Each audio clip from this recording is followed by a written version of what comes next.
Welcome to Midcard Maniacs. I'm Jay. And I'm John. And today we're doing our AEW Beach Break episode of Dynamite predictions. Yeah.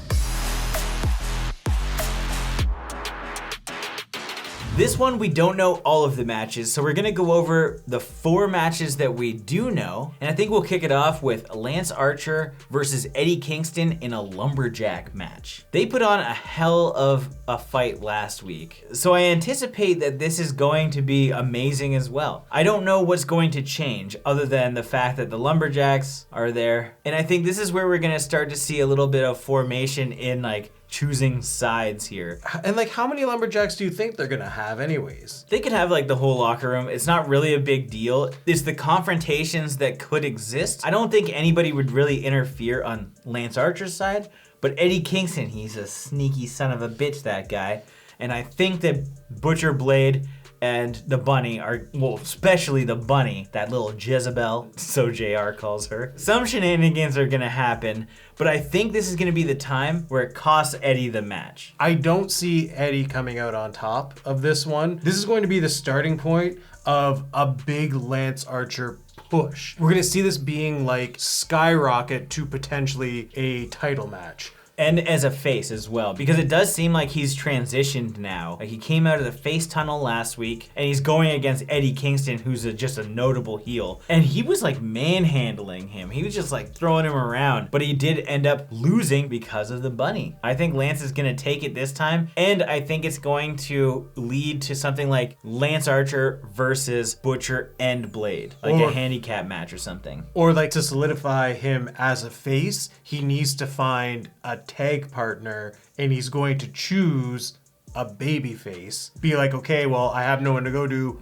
except maybe this person will help me out. Because the turn is happening, and I would love to see him as a face. Plus, if they really make him a great face, it'd be awesome to see him versus Omega, where you have heel Omega, face Archer. Next up, we've got Thunder Rosa versus Britt Baker. This is one of the few women's storylines that's actually finally coming to fruition. Britt Baker was out for a while. Thunder Rosa obviously stepped up to be the most dominant force in AEW alongside Serena Deeb. But now that Britt Baker is back, she's kind of done a little turn herself. She is still a heel, but she's one of those really, really likable heels that they're going to keep pushing, and I think that she's going to beat Thunder Rosa. This is one of the few that I really like to build, because Thunder Rosa has run in a ton of times, and I think it was really important to the women's division. Regardless, it's going to be a banger of a match. It's going to be a good one. I do agree with you. I think Britt Baker is going to be the one to come out on top, because if you think about it, the way that her character's been going and how she has been on the shelf, this is a big win for her. I think Thunder Rosa eating the loss doesn't affect her character, doesn't affect her strength. But with Britt Baker, it's something we've seen too often in promotions like WWE, where the person who needs the win to elevate them usually doesn't get it. And I think AEW is smarter than that. The only thing that I can think that could really put a wrench in this situation is Reba or Rebel. She always has some kind of influence in the match, and I hope that she doesn't in this one. This is one of those few that I think Aubrey Edwards sends Reba to the back and lets just one-on-one fight. I think that's gonna happen for sure, because it just makes sense. We wanna see a clean fight to see if Britt Baker can handle herself, and it positions Britt Baker as more of a dominant force in the women's division, which she has only been recently because of assistance. So we need just her by herself winning. Before we get back to matches, let's talk about Kip Sabian's wedding with Penelope Ford. We've got Miro as the best man, obviously, and we've got Charles Taylor as the butler. I didn't think we were gonna get AEW weddings, but wrestling is wrestling, and we get weddings on all promotions, so, So we know exactly what's going to happen. There's going to be a giant wedding cake in the ring and a Miro bomb of some sort. You know what's going to actually happen is the top of the wedding cake is going to just slowly slide off, and just a small thumb comes up. Yeah. And there's Orange Cassidy in a cake. I will say it would be pretty hilarious if they went full Billy and Chuck wedding style, where the priest was actually the one doing like the undercover attacking. It was at a wedding cake. You just picture like Orange Cassidy as like old man priest, just like slowly takes the mask off. No way! It was Orange Cassidy the whole time. Weddings are hit or miss across all of the things. I think Impact does weddings the best. WWE fails every time. But this one has potential. Let's just hope we don't get Penelope Ford and Kip Sabian doing like, well, now it's time to make the wedding official in next week's live sex show. Are there going to be any other surprises? If Orange Cassidy isn't going to be the minister, is there like a celebrity or a veteran that could fill that role? If he wasn't so like involved in WWE, it would be Reverend Devon. That would be a big pop right there. Realistically, because he's done the role before, it'd be Eric Bischoff. And Bischoff has been already on AEW as well. There's going to be some fun shenanigans going on. It's probably going to last like 4 to 5 minutes, if that. And I think it'll be just a good way to break up the show. Next up is the Tag Team Battle Royal, which is for an opportunity at the Tag Team Championship at Revolution. So the Young Bucks being the champs, they say if we win, then we get to choose any opponent. I think that just seems like the best opportunity to get either new faces into AEW or Young Bucks versus the Good Brothers at Revolution, which on paper just makes the most sense. But I think they're gonna swerve us because that seemed too on the nose when like the way that the Young Bucks looked at Good Brothers last week. It's like, come on guys, we know you're winning and you're gonna go against the Good Brothers. I don't think that's happening. If we look at like AEW's past with how they've done these like tag team tournaments or like battle royals, I actually can see the Acclaimed taking it because you're going to take a team that's young, up and coming, and you kind of see them wanting to push, and this is how they're going to test the waters. Like when AEW first started, it was Private Party who they were like experimenting with. Then they switched to Jurassic Express for a while to make sure, and Jurassic Express, like immediate click. Private Party, same immediate click, but not quite to the same level, even though they like obviously are mega talented. If any team is going to win it other than the Young Bucks, I could see it being the Acclaimed, but I feel as though something big is going to happen with the Inner Circle because they're all in it and they all want the shot. There's gotta be a moment. Oh, you're right. They're all in it except Wardlow on the sidelines probably. We're gonna get Wardlow catching MJF and Jericho to make sure they don't get eliminated. And as fun as it would be to see Jericho and MJF win it, or even Sammy Hager, and because they're the underrated tag team, to be like next week's segment, hey guys, look at us, the tag team of the Inner Circle. They could definitely play like a really weird role where everyone's like, yes, we do want to see them wrestle, but at the same time, we don't want them to achieve their goals because they're shitheads. I think another team that has a really great opportunity is Top Flight. Those guys are amazing. They're probably my favorite at the moment, much like the Acclaimed. Like they come off the indies.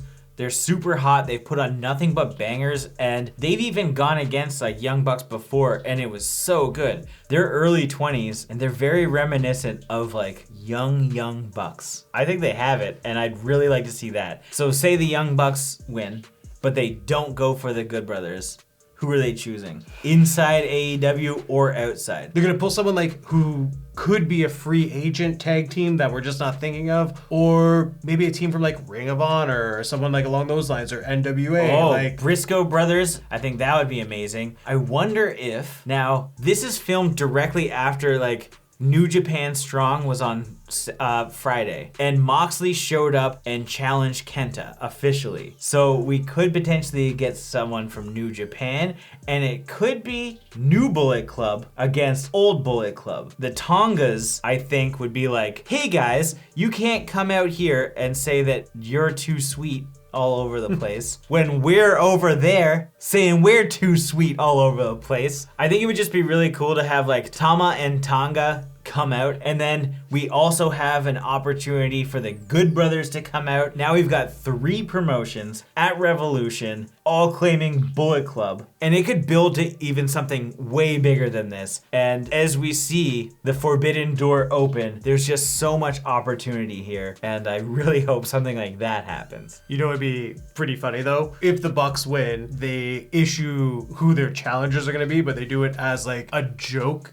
challenge. They just be like, oh, we're gonna challenge the Rascals. Oh wait, I forgot. They made the wrong choice and jumped to NXT as MSK. That would be good. And it's sad. I really wanted them in AEW. I know. So although Trey Miguel is still like kind of kicking around. He's not signed with anybody right now. AEW loves to poke a little bit of fun at WWE sometimes and just like other wrestling in general, because why not? It's all lighthearted, and I feel like a lot of really like die-hard WWE fans don't see that. We're both. We're not just AEW marks. Look at our content. We've got WWE stuff all over the place, but you gotta see what's funny and what's not. Let them have some fun. Come on. And our main event is Kenny Omega and the Good Brothers versus Jon Moxley, Pac, and Rey Fenix. A very obscure team, but it's gonna be fucking banger. It wouldn't be that obscure if Mox was gone and Penta was in You're his right, place. it would be Death Triangle, but I think Penta is actually like injured. It's such a unique group, but like it's gonna be so good. This is going to be such a great match, especially with having somebody like Doc Gallows, who's just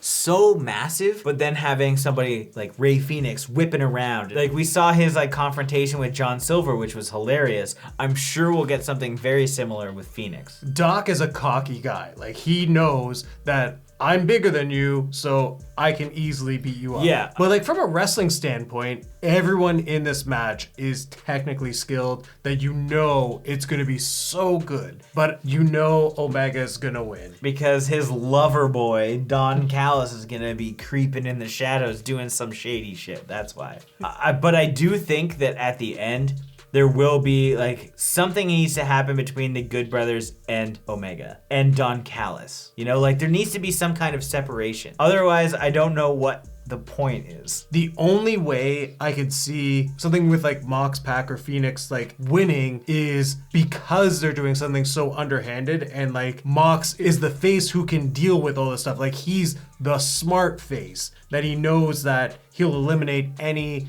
possible threat outside of the ring, that he would stand tall in the end, leaving that like final shot of like the faces in the ring. I don't know where it leaves Omega and Mox. What does this create for Revolution? Or are we gonna get Pac versus Omega? I hope it's Omega versus Pac again, because the Iron Man match that we got is still probably one of my favorite matches in AEW thus far. So give me Pac and Omega at Revolution for the title. That would be amazing. And it's kind of funny too, because like all 3 of the faces have kind of like went for the title, so you could have them not be able to work together because they want to one-up each other to face Omega for the title. This is one of those shows that's built like an actual pay-per-view. The card is absolutely stacked. Even just thinking about this main event is like, this is gonna be so goddamn good. What did you guys think?